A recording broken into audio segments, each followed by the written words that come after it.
Hello friend, आप सभी का स्वागत है रूपाली की रसोई में। आज बनाने जा रहे हैं प्रसाद। श्रावण के महीने में गुजरात में पांचम और सातम के दिन जो तलवट और कुलेर बनता है उसका प्रसाद आज मैं बनाकर आपको दिखाने वाली हूँ। आइए बनाना शुरू करते हैं। श्रावण के महीने में जो नाग पांचम होता है और तो पूरे गुजरात में सभी के घर में ये प्रसाद होता ही है। ये प्रसाद में घर के ही सामानों से होता है ऐसा। और आप शायद इस टाइप का पाचम नहीं करते, फिर भी आप ये खा सकते हैं, इसीलिए मैं दिखा रही हूँ क्योंकि ये बहुत हेल्दी है। तो आप देखिए, तलवट इसे बोलते हैं। तल गुड़ और घी से बनता है तलवट। तो ये प्रसाद में नाग पांचम के दिन प्रसाद में यूज होता है, और सातम के दिन जो शीतला सातम बोलते हैं उसके दिन भी सेम ही प्रसाद होता है, कुलेर और तलवट। तो आइए बनाते हैं, इसको मिक्सी कर लेते हैं। तलवट बनाने के लिए तल तो पीस कर रख दिए है मैंने, और आप अगले दिन भी पीस कर रख सकते हैं। जैसे सवेरे सवेरे पूजा होती है और आपको टाइम नहीं है तो आप ये तल पीस कर, और मैं मिक्सी से ही गुड़ भी पीस लेती हूँ, मिक्सी में यहाँ डालकर ऐसे।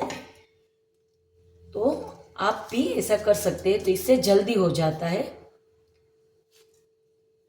और ये तलवट में ऐसे गुड़ और तिल मिलाकर और थोड़ा सा गरम घी करके इसको मिला लेंगे तो इसके लड्डू बन जाएंगे।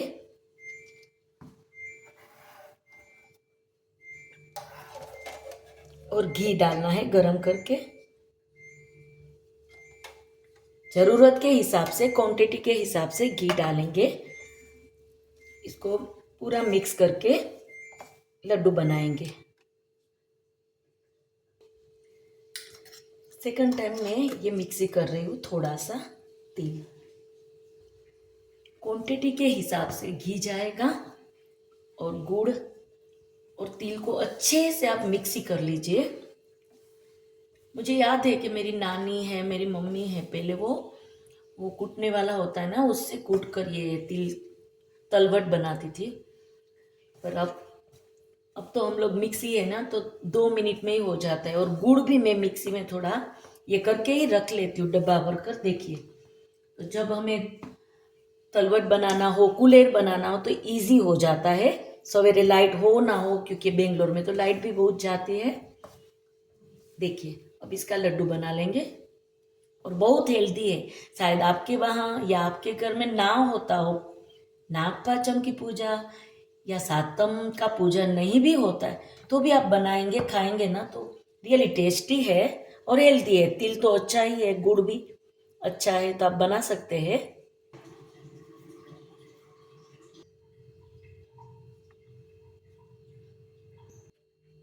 तलवट हो गया है, अभी हम बनाना शुरू करते हैं। ये कुलेर बोलते हैं इसको। आप गेहूं के आटे से भी कर सकते हैं, बाजरी के आटे से भी हो जाता है। गुड़, इसमें गैस चालू करने की भी आपकी ज़रूरत नहीं, इसको कोई चाशनी का ज़रूरत नहीं, और हेल्दी है। आप कहीं ट्रैवलिंग में जाए तो आप ये तलवट बना लेंगे ना, तिल और गुड़ का लड्डू, थोड़ा घी डालकर, तो इतना हेल्दी है। आपको भूख लगी और एक लड्डू खा लो तो आप आराम से पेट भर जाता है। बच्चे को भी लंच बॉक्स में दे सकते हैं। इसमें हम घी डालेंगे कुलेर में बनाने के लिए, तो ही इसका लड्डू बनेगा। और हाँ, हमारे यहाँ गुजरात में जो सातम आठम में बनता है ये कुलेर, इसमें कुछ भी गरम नहीं उस दिन खाया जाता। शीतला सातम बोलते हैं, जो हमारे बच्चों के लिए हम करते हैं। शीतला माता उसकी रक्षा करती है, इसके लिए व्रत किया जाता है।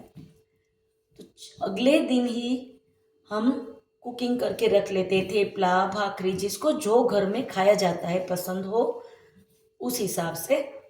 और वो सातम के दिन वो ये प्रसाद परोस कर भगवान को दिया करके, वो जो ठंडी चीज़ें बनी हुई अगले दिन का, वही लंच में और वही डिनर में खाते हैं। पर हाँ, ये अलग बात है कि अब ज़्यादा लोग नहीं होते तो ज़्यादा चीज़ नहीं होती, क्वांटिटी कम हो गई है। और वैरायटी भी बदल गई है, जैसे थेपला नहीं तो कुछ और बना लेते हैं।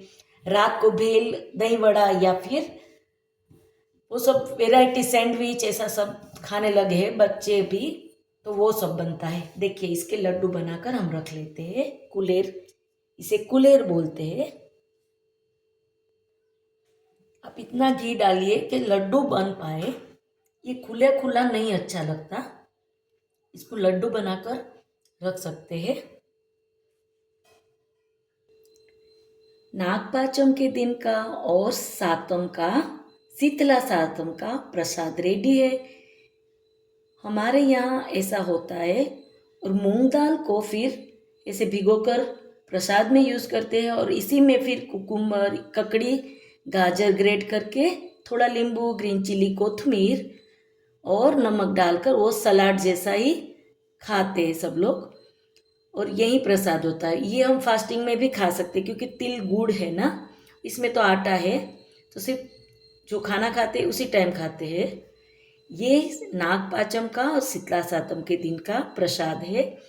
तो जब जो भी छोटी एज वाली लड़कियां हैं, शादी करके गई, अकेले रह रही है, उसको आइडिया आ जाएगा कि कैसे बनाते शीतला सातम का प्रसाद और नागपंचमी का प्रसाद। तो आप देख लीजिए, नागपांचम में इधर आपको सांप दौड़ना होता है और दिया भी करना होता है, तो आप उस टाइप से नागपंचमी का पूजा कर सकते हैं। Thank you for watching Rupali की रसोई। Please share and subscribe. Thank you.